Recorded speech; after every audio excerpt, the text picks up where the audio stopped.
By Kit Kat alongside our producer Chris Benetti, our wonderful director Joy Huber, our research guru Mark Matcham, and our entire awesome High Heat crew. I am your host Alana Rizzo. Chris Russo, of course, is on ESPN's First Take. He will be back tomorrow as well as Friday. A massively packed show today. We're excited to get to it. Byron Buxton, remember him? 2012 overall second pick in the draft in that year. Of course, made his debut in 2015. Still making unbelievable catches in the outfield. That's why he has the Chevrolet Electric Play of the Week. He joins us talking about that and his career so far and what the Twins need to do to get things going offensively. Jeremy Affeldt is here, of course, one of the most accomplished postseason relievers in the game, talking about the Giants season so far and who he thinks is his most dependable reliever at this moment. Orel Hershiser, the Bulldog, is on the program talking not only about the Dodgers, but also about the unbelievable art collection he just purchased, including the famous painting by the name of Grace with Jackie Robinson and Martin Luther King sitting around the table, of course, civil rights activists back in the day. And Steve Phillips, as always, is here on this Wednesday talking things all around the league in this great sport. And in fact, he joins us now. And Steve, the most recent call-up in Major League Baseball, you certainly have a personal attachment to Mr. Leiter. Tell me more. Yeah, Jack Leiter getting called to the Major Leagues. Going to make the start on Thursday for the Rangers. Al Leiter's son, our friend at MLB Network, one of my former players, one of my favorite players of all time. Al always jokes that I made him a rich man, so I'm his favorite general manager of all time. I'll take it. But I remember when Jack Leiter was born. He's the age of my boys, and I remember when he was born, and then over time, following his progress through high school at Vanderbilt, getting drafted. And what I love the most about this, look, first round pick. It didn't go great for him right out of the gate in professional baseball. He had some struggles. He had to learn. And talking to Al, it was such a great learning experience. And what I like is this isn't a top prospect that's faded away. He's learned. He's made adjustments. He's adapted and adjusted. He's a real pitcher. And I'm really looking forward to him making the start for Bruce Bochy and the Texas Rangers on Thursday. It feels personal to me just because I've got such love for Lori and Al Leiter, the whole family. And this is just going to be so exciting for all of us at MLB Network. Now, it's awesome to see not a lefty like his dad, but certainly great stuff on the hill. Congratulations to the entire Leiter family. A guy that, or a team, I should say, that could use Jack Leiter, Steve, is the Chicago White Sox. They might be competing for the worst record in the major leagues as far as a franchise is concerned. Now, in their defense, injuries have destroyed this team, but they can't use that as an excuse. This is a depleted roster. What's the plan? Yeah, this is a tough one. I mean, you think of Chris Getz is a Michigan guy. Pedro Grifol is a guy that I know well. He played in the Mets organization at one point. But they do have a chance maybe to set a record for the worst record ever in baseball, beating the original Mets back in the day. And so they're so undermanned right now. And so the goal this year has to be find some answers, right? Who's part of the problem? Who's part of the solution? And let young players grow at the major league level. I mean, the reality is it's probably going to get worse because at the trade deadline, if Eloy Jimenez comes back healthy, can stay healthy, he might get traded. I mean, Luis Robert might get traded. Andrew Vaughn might get traded. If teams have interest, they've got to rebuild. They've got to go through that whole process all over again, bringing in young players. And remember, unfortunately for them, the rules have changed. The worst record in baseball doesn't necessarily get the first draft pick next year. And so they're going to have to really do a job of developing. They need Oscar Colas to become an answer in the outfield for them. They need some of these young players, Colson Montgomery, to become an answer at shortstop for the future of the organization, or it's going to be a long time for this rebuild. And it's sort of heartbreaking. It's a really good franchise with great history there, but they are really struggling right now. And the injuries have compounded that and made it look even worse. And they need Andrew Benintendi to live up to that contract, although it's certainly not Andrew Benintendi's fault by himself. The entire team is struggling. Christian Yelich, Steve, with the back injury, not what the Brewers needed. How do you think this impacts them? This is huge. I mean, this is a team that doesn't have the same pitching that they used to have. So offense is going to be a big part of the way they're going to win. They're going to have to score more than they've done in the past. Rhys Hoskins, part of that. Some of the young players, Jackson Chourio, what he's meant to this team. For Willy Adames, he's going to have to step up. For Yelich, he's the leader. He's the glue. He's the guts of this team. And this year, the power numbers were coming back for him. You know, he's been a good hitter over the last couple of years, not the guy we saw from a potential MVP season a couple of years ago when he injured his leg, and he never really had gotten back. But back injuries are scary. Everything you do in baseball is about rotation.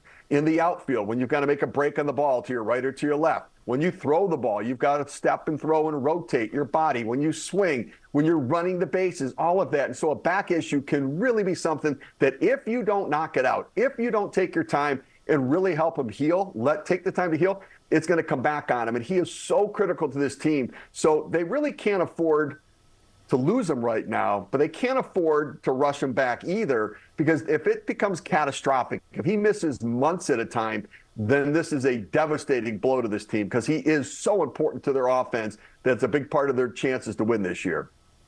It does seem that the Brewers go as Christian Yelich goes, and he was off to such a good start. That's a big blow for them. As you mentioned, a team, Steve, that was not off to a good start, the New York Mets, but they've changed it around a bit. They've won 9 of 12, including 4 straight. Is it enough for you to believe? Boy, I tell you, a lot depends on the guy who's not playing right now, and that's Kodai Senga. He's throwing now up to 120 feet. They're trying to get him back onto the mound. If he can come back, then I think the Mets are a fringe team to potentially compete for the wild card. I give them a ton of credit. You know, new manager Carlos Mendoza, they lose their first 5 games. Everybody's panicked in New York, and then they slowly start to turn it around. Pete Alonso hit some home runs. The offense is starting to be there. Jose Budo in the rotation has done a nice job. Now, I don't believe they have enough pitching right now to get through. That's why Senga becomes that much more important. They have an excellent bullpen, and that bullpen's important because you can hold the lead and hold the deficit. But they need Francisco Lindor to get going. It still has been such a struggle for him to start this season. He's been a slow starter in the past, but he has to get going because like we talked about Christian Yelich, I love Pete Alonso. The Mets really go offensively when Lindor goes. 30-30 guy last year. They need him to get back on track again if they're going to sustain the success. Now, the good news is they played pretty well over the last 12 games, and they haven't had Lindor. So, you know, you think if he comes back, it might be the boost they need to keep it going. So I think they're a fringy playoff team, but only if Senga comes back. I mean, the fact that you're even talking about them as a fringy playoff team is amazing, considering the start that they had. People were already writing them off as not even being a postseason team this year. Jared Jones of the Pirates, Steve, why is he so impressive? Oh my gosh, this kid, I know we're talking about Paul Skeens and he's going to be great. This is what really has got me excited about the Pirates moving forward. This young man has electric stuff. I mean, he's 96, 97 with his fastball. You see the wipe away slider there. Just a devastating breaking pitch, making good hitters look bad. And that's not an easy thing to do. Plus, he's got poise. He's got competitiveness. Had a chance to interview him on the leadoff spot on MLB Network Radio. And he's a really interesting, fun, young guy.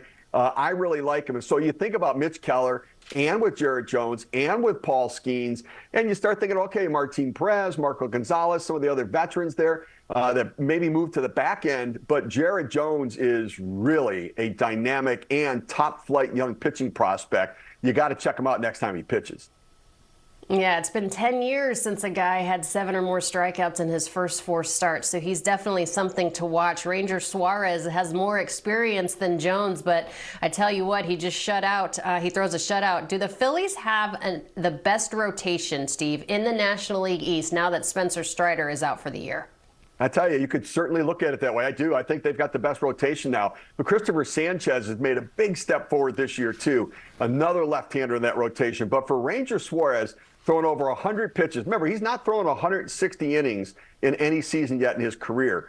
But he now is healthy. He had an entire spring training, got his visa stuff organized, so he was there early and ready to go in camp. And throwing strikes is so critical. JT Realmuto talked about it after the game yesterday. When he works ahead in the count, he's got wipe-away breaking pitches. But when he gets himself behind in the count, he's got to throw a fastball in the fastball count. He gets in trouble. But he really looks like another ace in that rotation. You think about Wheeler and Nola's really good start last time out. And then obviously with Suarez, Christopher Sanchez making the big step forward. they really are setting up right now with a dynamic rotation, the best in the East right now without Strider there. And, as these other guys progress, Taijuan Walker potentially coming back at some point, Spencer Turnbull's done a nice job. They could make a case at some point maybe for the best rotation in the National League. I love shutouts. It just doesn't happen anymore. Guys just don't they're not allowed to go the distance. When you see a guy throw a shutout or a complete game, it almost feels like it's a perfect game because it never happens anymore. All right, the Blue Jays get Romano and Swanson back. Steve, where does their bullpen rank when fully healthy? Yeah, they got a really good bullpen. I mean, Jimmy Garcia's done a nice job in the back there, filling in for those guys. Trevor Richards is a swing and miss right-hander. You get righties and lefties out there. Genesis Cabrera from the left side with Meza from the left side. So they've got balance. They've got depth and balance.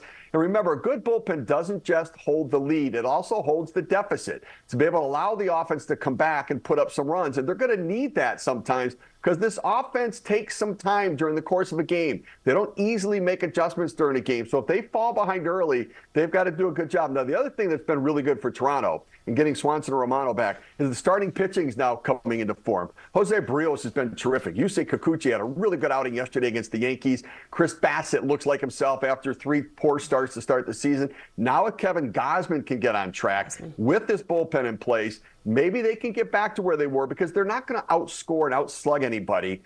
They just don't have that sort of consistent link to their lineup. But with the pitching there, now the key thing, though, is Swanson and Romano did not pitch all that well on their rehab starts. Romano walked a few guys while he was down there. Swanson was giving up some hits. So Romano ended up getting in the game yesterday, ends up giving up a run, gets a save. But they need some reps to get back into it and get a rhythm. And hopefully if they lock in, everything else falls into place for Toronto. Lock in and stay healthy. That is the key. If you can make it through with some health, that's a good benefit. Steve Phillips, as always, we appreciate the insight. Thanks, Alana. Coming up here, we want you to get involved. Join the conversation. Who is the most dependable reliever in the game right now? Game on the line?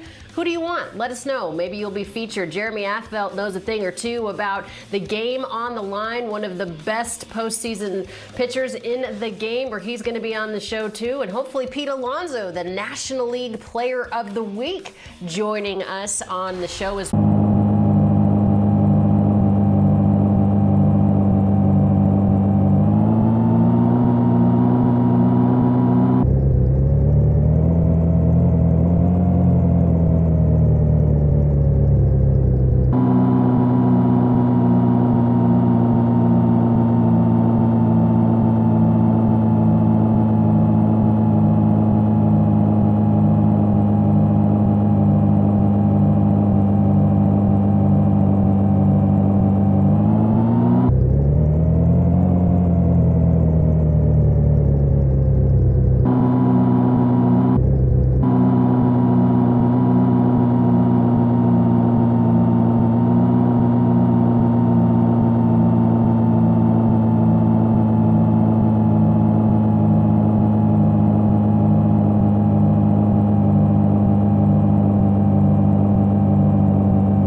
There is a speed bump on the front.